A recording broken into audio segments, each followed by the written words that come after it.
Hello, welcome back to my channel. I'm Deborah M. and I'm a reading specialist and the founder of School Moves. And I was thinking while I was making this soup about a training I did yesterday with 42 teachers from a very rural area. And they didn't have access to occupational therapists or behavior specialists or autism specialists. And they were really dealing with some behavior issues.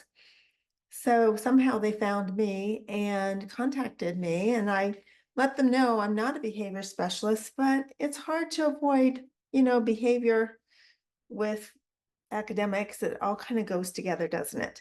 As a reading specialist, many of my students have ADHD, have autism, have, varying degrees of issues, neurodevelopmental delays that are causing some difficulties with them learning to read and write.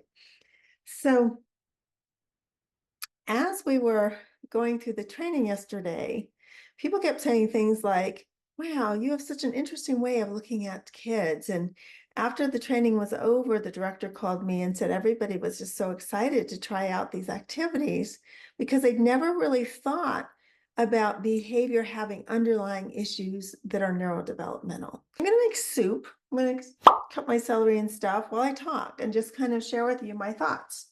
So with volatile students, I always start with neural development. I just always do. I look to see if there are any developmental lags, any gaps, anything that could be causing frustration for the student. For instance, if you ask a student to sit down and write something and they can't hold a pencil and they just have a dreadful time sitting up because of weak postural stability, there's a good chance they're going to get mad. There's a good chance they're going to rip their paper up. They may even fall out of their chair while they're trying to write, not to do it to drive you nuts, but just because they can't stay in their chair and sit upright.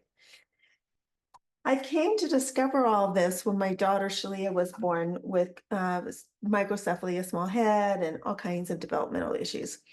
And by going to her occupational and physical therapy sessions, I learned to observe my students at school, because at the same time I was teaching and I was a reading specialist.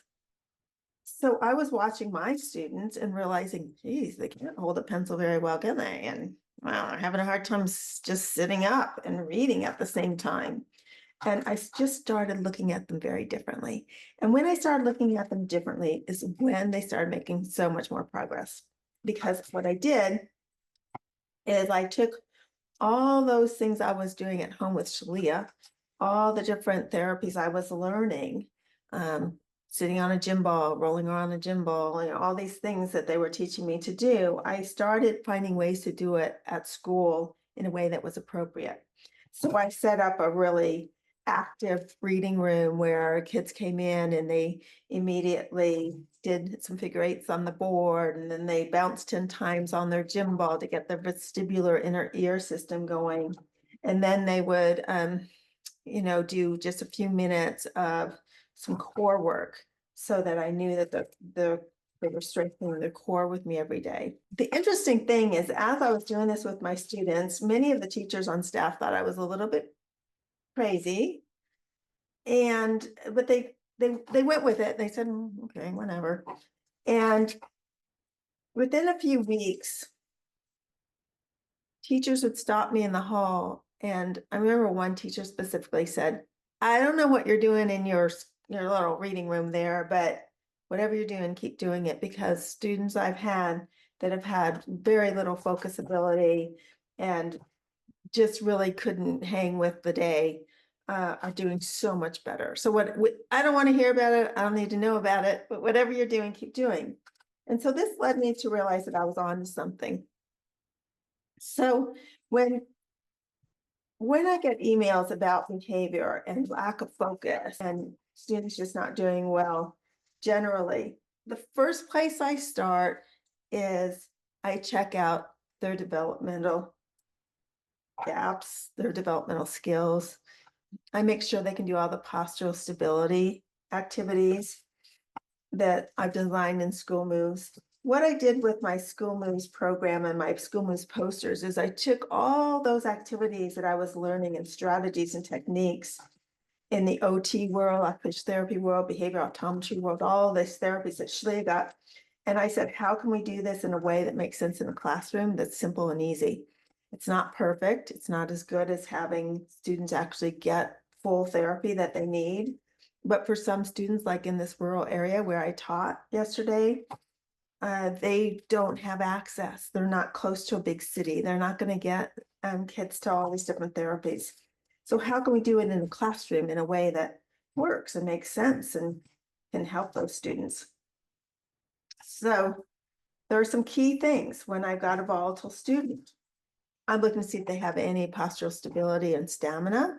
It's funny because in the reading profession, we talk about reading stamina all the time. And reading stamina is very different to me.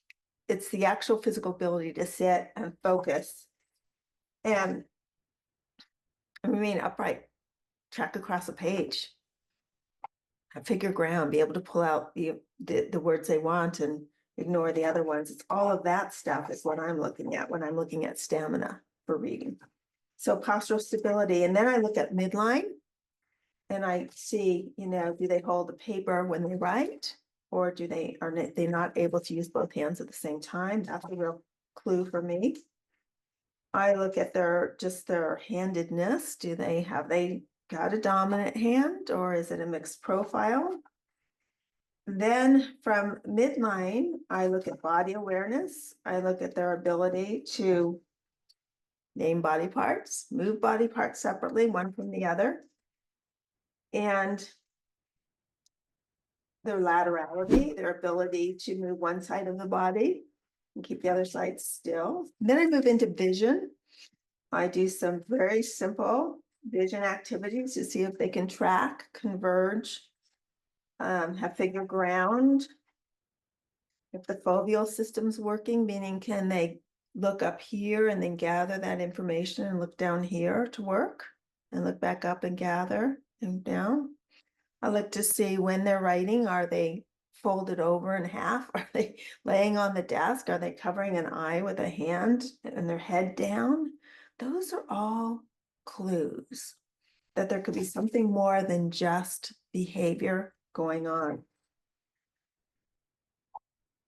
Usually 99.5% of the time, when there's a volatile student or a teacher says, oh, the student's just always up and always around and in the classroom and just, going down the hallways, always rubbing their hand against the wall. And they're just looking for external ways to regulate. When I hear that, those are always flags to me. And then usually if I go in and check that student, I usually can find postural instability and other things like that that are getting in the way. Now, does that cause all the problems? Do we still have to have really good management skills? Does the environment need to be predictable with rules? Of course, always. But generally, I find even if they don't have a ton of neurodevelopmental issues that's affecting their behavior, just getting them into these different postures, like getting them to do cocoon and their extensions on a yoga mat for a couple minutes. It's just interesting how that getting them to get back in their bodies. So what I see is these volatile students, they wind up as the day goes on because everything coming at them is triggering them.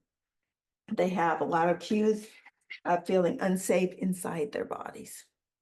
And so what I like to do is provide opportunities all through the day for students to get back into their bodies, to hone that interoceptive sense that we talk about quite a bit, that sense of, when we're stressed and we're not really present in our bodies, and how do we get back into that?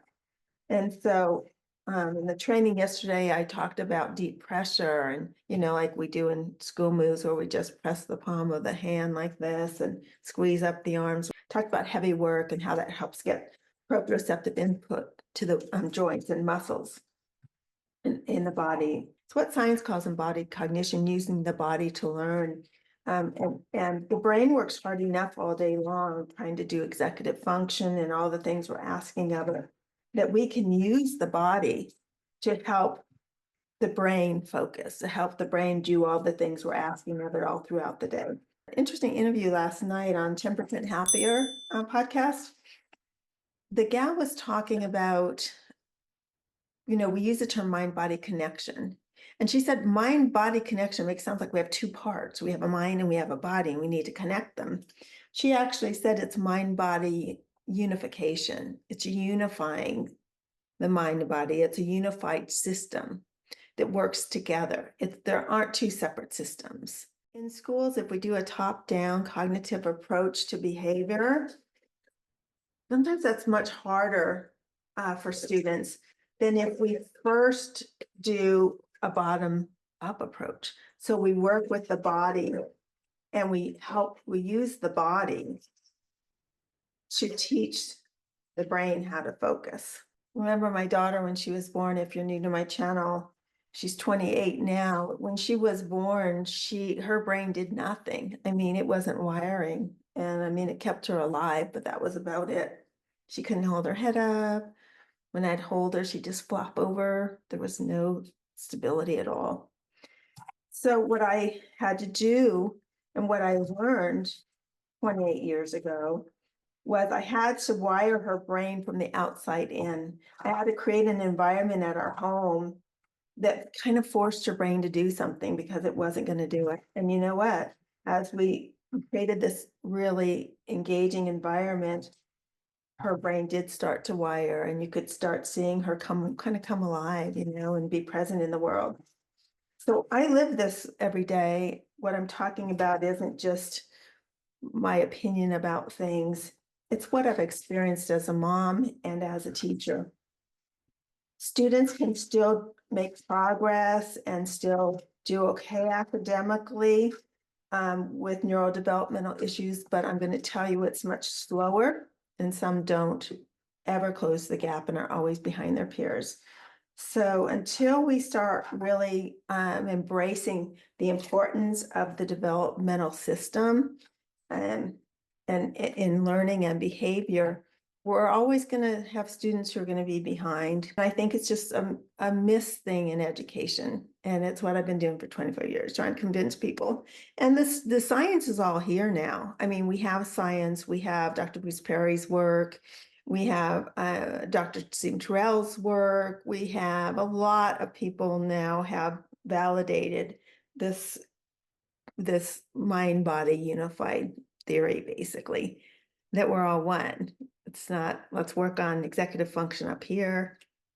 Let's work on the developmental piece down here. As you work on the developmental piece, you improve the cognitive functioning. As you work on cognitive functioning, you need to also call the body into whatever you're doing.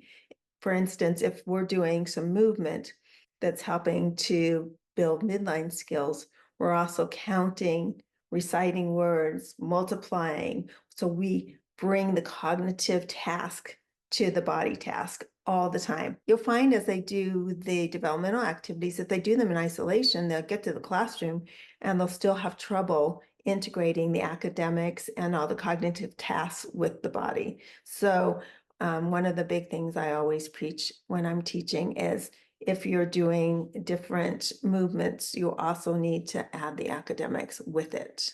Once they know the movement pattern, then you challenge that movement pattern by asking them questions, having them talk while they do it. And you'll see they lose their pattern. They lose their way many times. So that's the key to really unifying the mind-body system. Let me see if I have a good mix of carrots and celery. I'm not doing a fancy soup. I'm not a cook at all. This is like a bare bones soup. I just put some organic vegetable broth in there, and then I add some carrots, and celery, and I'm going to cook this in my Instapot. I am an Instant Pot fan. I use it all the time to make my vegetables. I can do it really fast. You just basically, you just hit soup, cooks for 30 minutes, and everything's beautifully done. And then after that cooks, I'm going to add some beans and some things that I've already cooked up. Okay, so while the soup's cooking, I thought I'd come into my office area and just show you the posters and what I'm talking about as I was talking about those students. So postural stability posters are these posters where they're actually on the floor on a mat doing their cocoons, their extensions, heel sit, and some deep pressure as well to the palms. And then these are the basic extensions. These are your 3 month, 6 month, and 9 month old pattern. And then this is our focus shapes 2, which is a little bit more challenging patterns and also add some standing and some balance. So this poster here, a teacher had it put magnets on the back like I've done and just had it on the board. She had a student who knew this was a regulating resource for that student. The student was on the spectrum, and when he started to feel like he was losing it, getting outside of his body and losing that internal regulatory control, he would go and they had carpet and he would just get on the carpet and he would just go through these patterns. Going through these patterns just helped him get back in his body, and then he'd get up and go about his day. Many of the behaviors that they were having with him just reduced. And the cool part was that student knew what to do. This is a regulating resource that's available to me, and I'm allowed to do it. And it's not a big issue. All the kids in the class have their own that they do. So with these posters, I have them in very many different ways. I have them magnetized if you have a nice magnetic board. I have them on these hooks right here. It's on hooks so they can just take it off, turn to whichever poster they're needing, and put it back on if you don't have much space. And then also I have the posters in a basket over here. Let me show you. Boop, boop, right there. So they can just pull it out of a basket, set it on their desk and do a poster. You know, the 4 ones, you kind of have to make a special space, and that's a little bit harder to do, but you get the biggest bang and payoff from doing postural stability. I know it's the hardest one, but I'm going to tell you, I can go into classrooms and the ones where the teachers say, he's just a little tornado. He's just all over, up and down, or she's up and down all the time. I just say, well, let's check out postural stability. And most of the time, they can't do any of these activities. And once they get that connection, they're able to sit longer and focus longer. All right, so those are your postural stability posters.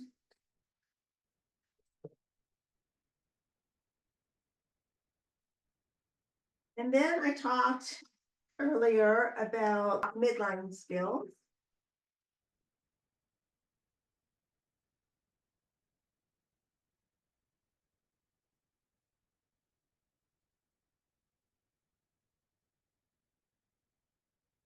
So the hands and feet poster where they lift a hand, say home, and then do both hands, and then stomp foot, this whole thing, midline, working on midline. Jumping feet, heavy work, proprioceptive input, help students know where they are in space. Their jump patterns, they're not just all fun and games, they really serve an important purpose of getting students to feel that information coming in from when they're jumping from the ground and from the floor into their joints. That message gets sent up to the brain that says, here I am in space. So you don't have to keep touching things, whacking kids, moving around, doing all of these sensing kind of things that many students do when they have issue with their proprioceptive sense. So jump patterns. People putting them out on their playground, they basically draw 2 lines. You don't have to do a big square like this. You can just draw 2 lines and they jump and they do these different patterns. The kids who do the patterns really fast are usually the ones, watch out for it. When you slow it down, you find they have balance issues and they have trouble with a lot of this. Okay, and then the vision moves poster. Again, this isn't an instructional video. It's just to give you an idea, if you're already using the posters, of why we're using them and how they might work. Remember, midline, students with midline can get frustrated by not being able to do tasks we're asking of them because they can't cross the midline of the body very easily, and it's a frustrating experience for them.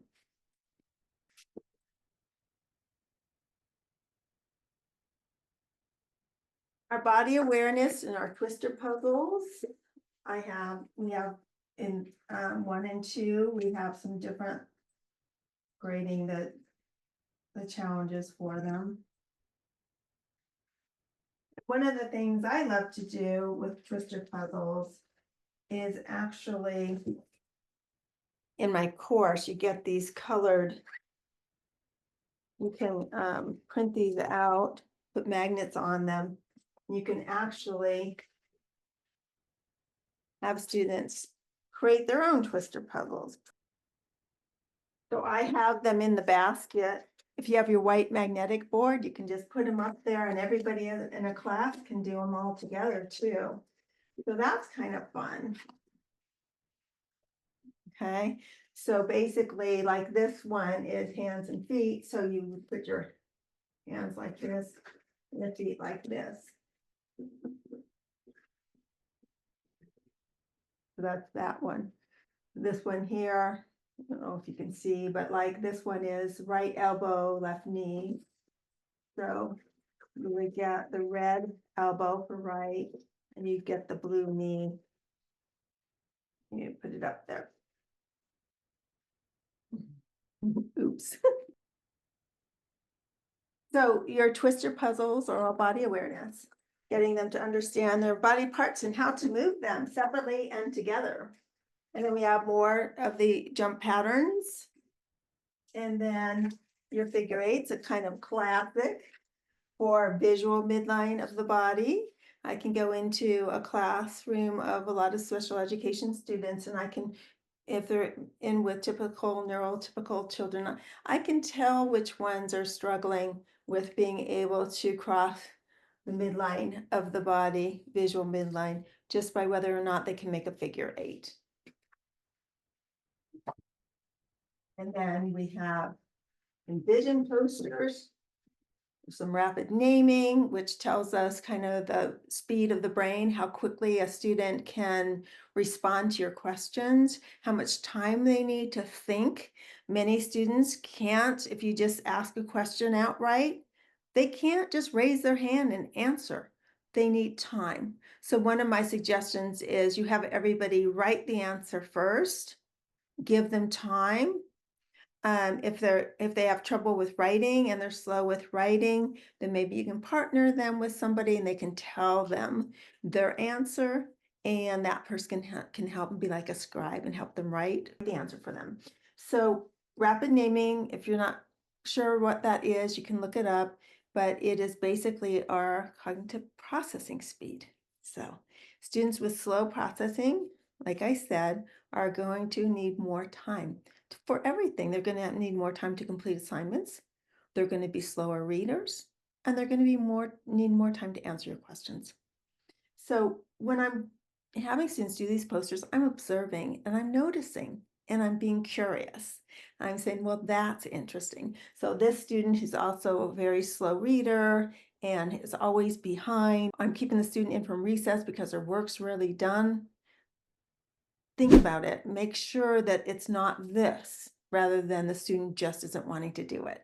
Sometimes they just don't want to do it. But for me, I always look at underlying cause first. And then this one is moving from the left to the right, just like we read. And then many times the children who have figure ground issues get lost in the middle right here. So they go like this and then they're back down here. They can't follow it. So this is another poster I watch and I closely observe, because if they're having trouble with this poster, they're going to be losing their place. If they're reading, they'll go from the first line to the third line. Or they knew the word they, but they don't know the word they in the next row. Things like that can be figure ground issues. And then, as we move up into the level twos, we offer more, we invite more activities. This is a jumping quadrant activity. It gets a little more complicated, a little more cognitive challenging for the brain to figure out this quadrant. What quadrant am I in standing here, and how do I jump over to that one and jump to this one and jump to that one? And then like cross patterns, those are great for midline, and they get a little more difficult. We can up the challenge as they get better at these things. And then so there are 10 posters in the beginning level and 10 posters in the intermediate. So in the intermediate set, we go into more depth. Like this is a right, left, pause. Pauses are really important for students who have a hard time with transition. Sometimes it's a vagal break issue, and I have a whole video I made about that, so you can watch that one if you're interested. That one's got a lot of views. People are interested in transitions. It's hard to transition when your vagal brake doesn't know how to speed up and slow down the heart and the blood flow and all the chemicals that make us more active, and then we slow it back down. All through the day, we're start, stop, start, stop, start, stop. Kids have to do it all day long. We don't realize how much of it we ask of them. So this is a poster where we practice pausing. This is an arrow poster where we're moving our arms like this. Midline poster, and then this is a clap, clap, snap, pats. We're working on rhythm and timing. What we know about rhythmic pattern activities from the brilliant work of Dr. Bruce Perry is that rhythmic pattern movement helps wire the brain for learning and reduces the effect trauma has on the mind-body system. And I have a video on my channel with Dr. Bruce Perry talking about this if you want to learn more about it. I taught for 13 years. I worked with high school students who couldn't read. I worked with elementary students. I've worked with my own daughter. And I've been teaching in schools and doing professional development for 25 years. Over and over again, when I recommend that they look at that neurodevelopmental piece for their volatile students, almost always they find a gap somewhere. And once they start inviting that child to reconnect with the body, instead of just telling them to focus and giving them all these cognitive prompts, what can you do also with your body that will help you focus? And at school moves, a lot of that is our deep pressure, our heavy work, our push place against the wall. These types of things bring the body to the party, and often you'll see behavior improve. That's my tip, so give it a go. All right. Thank you for joining me. We actually have a rainy day here, and I'm going to say goodbye here. I'm going to cuddle up on the couch with a bowl of soup and a good book. Can't wait. I told you I'd get in my pajamas and grab my book, and I am going to relax and eat my soup. Catch you next time.